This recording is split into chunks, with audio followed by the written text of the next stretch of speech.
Hello friends, எல்லோரும் எப்படி இருக்கீங்க? இன்றைக்கி வந்துட்டு நாம் ஒரு சூப்பரான சிம்பிளான ஒரு சங்கு கோலம் தான் போட போகிறோம். இது பிகினர்ஸ் எல்லாருமே போடலாம். கோலம் இப்போ தான் நாங்கள் பழகிட்டுருக்கோம் அப்படின்னு சொல்கிறவங்க எல்லாத்துக்குமே இது ஈஸியான கோலம் தான். நாம் வந்துட்டு நம்மளோட சேனலில் 15 புள்ளியில் வந்துட்டு சங்கு கோலம் எப்படி போடுறது அப்படிங்கிறத பார்த்தோம். இதில் வந்துட்டு நம்ம 7 புள்ளியிலே வந்துட்டு நம்ம போடலாம். சரிங்களா? என்னங்க மேம் 7 புள்ளின்னு சொல்கிறீங்க, ஆனால் இங்கே சுற்றிங்கிற புள்ளியில் வச்சுருக்கீங்க அப்படின்னு சொல்லிட்டு பார்க்குறீங்க. அதெல்லாம் உங்களுக்கு நான் தெளிவாக சொல்லிடுறேன். பார்க்குறக்கு உங்களுக்கு கஷ்டமாக இருக்கும். பட் புள்ளி எப்படி வைக்கிறது அப்படிங்கிறத நான் சொல்லிட்டேன் அப்படின்னா உங்களுக்கு அது ஈஸியாயிரும். ஓகேங்களா? ஓகே, இந்த கோலம் வந்துட்டு எப்படி போடுறது அப்படிங்கிறத நம்ம தெளிவாக பார்த்துடலாம் வாங்க. ஓகே, இப்போ வந்துட்டு புள்ளியை மட்டும் நான் க்ரீன் கலர்லேயும் வச்சு நான் உங்களுக்கு டிஃப்ரென்ஷியேட் பண்ணி காட்டியிருக்கேன் பாருங்கள். இந்த மாதிரி ட்ரையாங்கல் மாதிரி வச்சுருக்கிற புள்ளி வந்துட்டு ஒரு கலர்லையும், அதே மாதிரி நம்ம உள்ள 7 புள்ளி நான் சொன்னேன் இல்லையா, அந்த 7 புள்ளி வந்துட்டு ஒரு கலர்லேயும் நான் கொடுத்துருக்கேன். இப்போ நான் உங்களுக்கு இந்த புள்ளி எப்படி வைக்கிறதுங்கிறத நான் சொல்லித்தரேன் பாருங்கள். ஃபஸ்ட்டு க்ரீன் கலர் புள்ளி வந்துட்டு எப்பயும் போல் நம்ம வைக்க போகிறோம். 1 2 3 4 5 6 7 ஓகேவா? 7 புள்ளி. 2 புள்ளிக்கு சென்டரில் நம்ம என்ன பண்ணியிருக்கோம், புள்ளி வந்துட்டு வச்சுட்டே வந்திருக்கோம். சரிங்களா? அதே மாதிரி தான் நீங்களும் வச்சுட்டு லாஸ்ட்டாக வந்துட்டு க்ரீன் கலர் பார்த்துக்கோங்க. லாஸ்ட்டாக வந்துட்டு 4 வரைக்கும் நான் முடிச்சிருக்கேன். அப்போ 7 புள்ளி 4 வரைக்கும் அப்படின்னு அர்த்தம். 1 2 3 4 ஓகேவா? 4 வரைக்கும் நான் முடிச்சிருக்கேன். ஓகே, சுற்றியில் எப்படி புள்ளி வைக்கணும் அப்படின்னா ஒன்றுமே இல்லை. இங்கிருந்து பார்த்தா இது ஒரு கார்னர், அதாவது க்ரீன் கலர் புள்ளி மட்டும் நீங்கள் இப்போதைக்கு பாருங்கள். ஓகேவா? அதே மாதிரி இங்கிருந்து பார்த்தா இது ஒரு கார்னர் இல்லையா? அதே மாதிரி இப்போது இங்கிருந்து பார்த்தா இது ஒரு கார்னர், இங்கிருந்து பார்த்தா இது ஒரு கார்னர், இங்கிருந்து பார்த்தா இது ஒரு கார்னர், இங்கிருந்து பார்த்தா இது ஒரு கார்னர். இந்த மாதிரி நமக்கு பார்த்தா தெரியும். சரிங்களா? இப்போ என்ன பண்ண போகிறோம் அப்படின்னா ஃபஸ்ட்டு வந்துட்டு இந்த ஷேப் இப்படி நம்ம வரைஞ்சிருக்கிறேன் பார்த்தீங்களா? இந்த இடத்துக்கு இந்த 4 புள்ளிக்கும் சந்து புள்ளி வச்சுட்டே வந்து 1 வரைக்கும் முடிக்கணும். அதே மாதிரி இந்த 4 புள்ளிக்கும் சந்து புள்ளி வச்சுட்டு வந்து 1 வரைக்கும் சேம் அதே மாதிரி. ஓகேவா? இந்த 4 புள்ளிக்கு சந்து புள்ளி 3, அதுக்கப்புறம் 2, அதுக்கப்புறம் 1. சரியா? இது மாதிரி மொத்தம் 6 பக்கம் இருக்கா? அந்த 6 பக்கத்துக்குமே, அதாவது நான் சொல்கிறது ஒரு பக்கம், இது 1, இது 2, இது 3, இது 4, இது 5, இது 6. ஓகேவா? இந்த 6 பக்கத்துக்கும் வந்து நீங்கள் நான் வச்சுருக்கிற இந்த ப்ரௌன் கலர் புள்ளி இல்லையா, அதே மாதிரி நீங்கள் நான் சொல்லி கொடுத்த மாதிரி வச்சுக்க போகிறீங்க. ஓகேங்களா? இவ்வளோ தான். இந்த புள்ளி வந்துட்டு இப்படி தான் வைக்கணும். வாங்க இப்போ எப்படி கோலம் போடுறது அப்படிங்கிறதே பார்த்தலாம். ஓகே, ஃபஸ்ட்டு வந்துட்டு நீங்கள் எங்கே வேணாலும் ஸ்டார்ட் பண்ணிக்கலாம். ஓகேங்களா? வாங்க எப்படி போடுறது அப்படிங்கிறத பார்த்துடலாம். ஃபஸ்ட்டு வந்துட்டு இப்போ இந்த 3 புள்ளி தெரியுதுங்களா? ஃபஸ்ட் நம்ம இந்த ப்ரௌன் கலரில் நம்ம புள்ளி வச்சுருக்கோம் இல்லையா, அங்கேருந்து நம்ம ஸ்டார்ட் பண்ணுறோம். ஸ்டார்ட் பண்ணிவிட்டு அதுக்கப்புறம் இந்த புள்ளிக்கு கொஞ்சம் லைட்டாக பெண்ட் பண்ணிக்கோங்க, லைட்டாக இப்படி வளைச்சிக்கோங்க. ஓகேவா? வளைச்சிட்டு அதுக்கப்புறம் இப்படி. ஓகேவா? இங்கேருந்து அடுத்த புள்ளிக்கு நம்ம கொண்டு வந்துட்டு இந்த சென்ட்ரு புள்ளி இருக்கு இல்லையா, அதில் ஒரு வளைவுகள் கொடுத்துட்டு அதுக்கப்புறம் என்ன பண்ணுறோம் அப்படின்னா இந்த சைடு ஓகேவா, லெஃப்ட் சைடு இருக்கிற புள்ளியை கொண்டு வந்து இந்த க்ரீன் கலர் புள்ளியோடு இணைச்சிட்டு பாருங்கள் இப்படி. இந்த புள்ளி பார்க்குறக்கே ஒரு சுழிச்சு விட்ற மாதிரி ஒரு ஷேப் இருக்கும் உங்களுக்கு பார்க்குறக்கே. ஓகேவா? இப்படி லைட்டாக வளைச்சி நீங்கள் கொண்டு வந்தீங்கன்னா மட்டும்தான் உங்களுக்கு வந்துட்டு அந்த வளைவுகள் வந்துட்டு அழகாக இருக்கும். புரிஞ்சிருக்கும்னு நினைக்கிறேன். இப்படி போட்டுட்டு இப்போ என்ன பண்ணுறோம் அப்படின்னா இந்த சைடு ஓகேவா, இப்போ வந்து ரைட் சைடு, லெஃப்ட் சைடு போட்டாச்சு. இப்போ ரைட் சைடு வந்துட்டு இப்படியே இழுத்து கொண்டு வரோம். ஓகேவா? இங்கிருந்து இந்த கார்னர்லேருந்து இழுத்துட்டு வந்து இப்படி ரவுண்ட் பண்ணிட்டோம். இப்போ இந்த கார்னர்லேருந்து இழுத்துட்டு வரோம். ஓகேவா? மொத்தமாக 3 புள்ளியா மொத்தமாக வந்துட்டு இங்கிருந்துட்டு பார்த்துக்கோங்க 1 2 3 4 ஓகேவா? மொத்தமாக 4 புள்ளி. ஓகேவா? இந்த கார்னர்லேருந்து இழுத்து கொண்டு வந்து 4 புள்ளி வரைக்கும் நீங்கள் என்ன பண்ணுறீங்க, கோடு இழுத்து விட்றீங்க. ஓகேவா? 4 புள்ளி வரைக்கும் இணைச்சிட்டு அதுக்கப்புறம் இந்த புள்ளிக்கு ஆப்போசிட் புள்ளி, அதுக்கு நேராக இப்படி ஒரு கோடு கிழிச்சிட்டு அதுக்கப்புறம் இந்த சுற்றி வளைச்சிருக்கோம் இல்லையா, இங்கே பாருங்கள் 1 2 3 3வது புள்ளியில் கொண்டு போய் நம்ம இணைச்சிரோம். ஓகேவா? இப்படி இந்த இடத்துல 3வது புள்ளியில் கொண்டு போய் நம்ம என்ன பண்ணுறோம், இணைச்சிரோம். ஏன்னா இங்கேருந்து நீங்கள் கனெக்ட் பண்ணுறது கஷ்டமாக இருக்கும். அதனால தான் நான் உங்களுக்கு இந்த சைட்லேருந்து சொல்லி கொடுத்தேன். 1 2 3 3வது புள்ளியில் கொண்டு வந்து நம்ம இணைச்சிட்டோம். ஓகேவா? இப்போ நெக்ஸ்ட் என்ன பண்ண போகிறோம் அப்படின்னா அடுத்தது இதே மாதிரி தான் பார்த்துக்கோங்க. இப்படி லைட்டாக இப்படி வளைச்சி விடுங்க. வளைச்சிட்டு இப்படி, அதுக்கப்புறம் இப்படி. இப்போ சேம் அதே மாதிரி இங்கே உள்ளே இருக்கிற புள்ளியை கொண்டு வந்து நம்ம சென்ட்ரு புள்ளியில் கொண்டு வந்து நம்ம இணைச்சிடும். ஓகேவா? இந்த கார்னர்லேருந்து இங்கே வரணும், இங்கேருந்து இந்த கார்னருக்கு போகணும். சரிங்களா?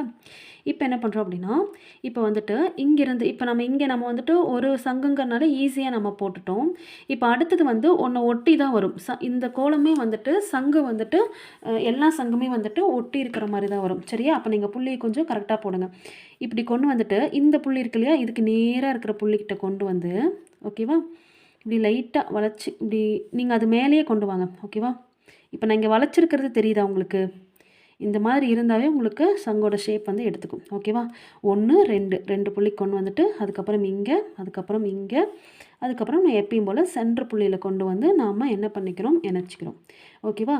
அடுத்தது இந்த கார்னரில் கொண்டு வந்துட்டு, அதாவது ரைட் சைடு இருக்கிற கார்னர், ஓகேவா, இங்கே கொண்டு வந்துட்டு அதே மாதிரி என்ன சொன்னேன், மொத்தம் 4 புள்ளி 1 2 3 4. ஓகேவா? அதே மாதிரி தான் இங்கேயும் பார்த்துக்கோங்க, 1 2 3 4. ஓகேவா? இப்போது இது வரைக்கும் நம்ம கொண்டு வந்துட்டு இப்போ என்ன பண்ணுறோம் அப்படின்னா, இந்த புள்ளிக்கு மேலே இருக்கிற புள்ளியில் கொண்டு வந்து இப்படி இணைக்க போகிறோம்.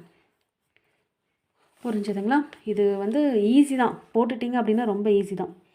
பார்த்து நல்லா பழகிட்டீங்க அப்படின்னா வாசலில் ஈஸியாக போட வரும். ஏன்னா நான் ஒரு சங்கு வந்து என்ன பண்ணியிருக்கோம் அப்படின்னா ஒட்டியிருக்கோம் அப்படிங்கிற மாதிரி தான் நான் சொல்லியிருந்தேன். ஸோ அதனால் இந்த மாதிரி தான் வரும். நெக்ஸ்ட்டு வந்துட்டு அதே மாதிரி தான்.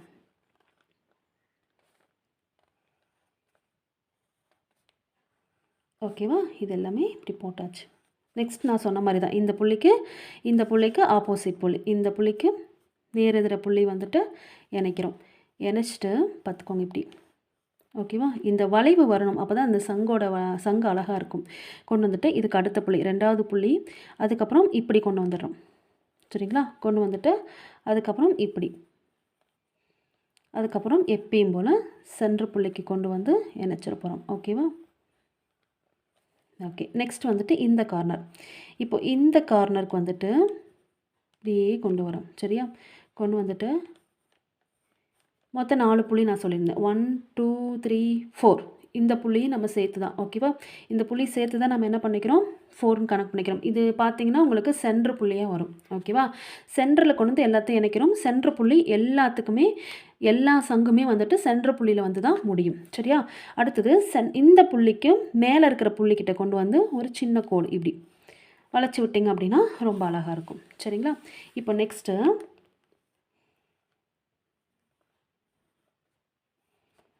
இப்படி, அதுக்கப்புறம் இப்படி. ஓகேவா? அதுக்கப்புறம் இந்த புள்ளி கொண்டு வந்துட்டு இப்படி சென்ட்ரு புள்ளி கொண்டு வந்து இப்படி ஒரு வளைவு கொடுத்துரும். அடுத்தது இந்த கார்னர்லேருந்து இந்த சென்டருக்கு கொண்டு வந்து இணைக்கிறோம். ஓகேவா? 1 2 3. இங்கே ஒரு புள்ளி இருக்குது, 4. ஓகேங்களா? அடுத்தது இங்கேருந்து இதுக்கு மேலே இருக்கிற புள்ளி அங்கேருந்து இப்படி ஒரு கோடு இழுத்துறோம். இழுத்து கொண்டு வந்து, அதாவது நான் உள்ளேருந்து எண்ணிக்கை சொன்னேன், 1 2 3. 3வது புள்ளிக்கு கொண்டு வந்து நம்ம என்ன பண்ணிக்கிறோம், இணைச்சிடறோம். நெக்ஸ்ட்டு சங்கு. நெக்ஸ்ட்டு பார்த்துட்டிங்க அப்படின்னா சேம் இதே மாதிரி போட்டாச்சு. அதுக்கப்புறம் போட்டாச்சு. சென்ட்ரு புள்ளி நம்ம இணைச்சிட போகிறோம். இணைச்சிட்டோம். இப்போ வந்துட்டு இந்த புள்ளிக்கு ஆப்போசிட். ஓகேவா? இப்படி கொண்டு வந்துட்டு அதுக்கப்புறம் இங்கேருந்து 2வது புள்ளி வரைக்கும் தான் நம்ம வரோம். அதுக்கு மேலே நம்ம கோடு இழுக்கக்கூடாது. 2வது புள்ளி வரைக்கும் இழுத்துட்டு அப்படியே நீங்கள் என்ன பண்ணுறீங்க, சுற்றி வளைச்சி கொண்டு வந்து இப்படி உள்ளே சுழிச்சு விட்றோம். ஓகேவா? அடுத்தது இங்கேருந்து 4 புள்ளி 1 2 3 4 சென்ட்ரு புள்ளி கொண்டு வந்துட்டோம். அடுத்தது 1 2 3 இந்த புள்ளி. ஓகேவா? சென்ட்ரு புள்ளியிலேருந்து என்ன பண்ண போகிறோம் அப்படின்னா இந்த புள்ளிக்கு தான் நம்ம கோடு போட போகிறோம் இல்லையா? இப்போ இந்த சென்ட்ரு புள்ளிக்கு மேலே இருக்கிற புள்ளி, சரியா, சென்ட்ரு புள்ளிக்கு மேலே இருக்கிற புள்ளியில் கொண்டு வந்து நம்ம சேர்த்துற போகிறோம். ஓகேவா? இங்கேருந்து கொண்டு வரோம் பாருங்கள், இந்த கார்னர்லேருந்து 1 2 3 4. ஓகேவா? 4 வரைக்கும் இருக்குது. அதுக்கப்புறம் லைட்டாக இப்படி வந்துட்டு இப்படி இழுத்து விடுங்க. ஏன்னா அது இன்னும் கொஞ்சம் அழகாக இருக்கும் உங்களுக்கு. சரியா? பிட்டாக தெரியாமல் கொஞ்சம் நீட் ஃபினிஷிங்காக இருக்கும் அதனால். ஓகே. நெக்ஸ்ட்டு வந்துட்டு அடுத்து லாஸ்ட்டு சங்கு வந்துட்டு ஈஸியாக போட்டுடலாம். உங்களுக்கு வந்துட்டு புள்ளி வந்துட்டு ஈஸியாக தெரியும், குழப்பமாக இருக்காது. ஸோ அதனால் ஓகேவா? இந்த வளைவு ரொம்ப முக்கியம். அதுக்கப்புறம் இங்கேருந்து அடுத்த புள்ளிக்கு வரோம். அதுக்கப்புறம் என்ன பண்ணுறோம்,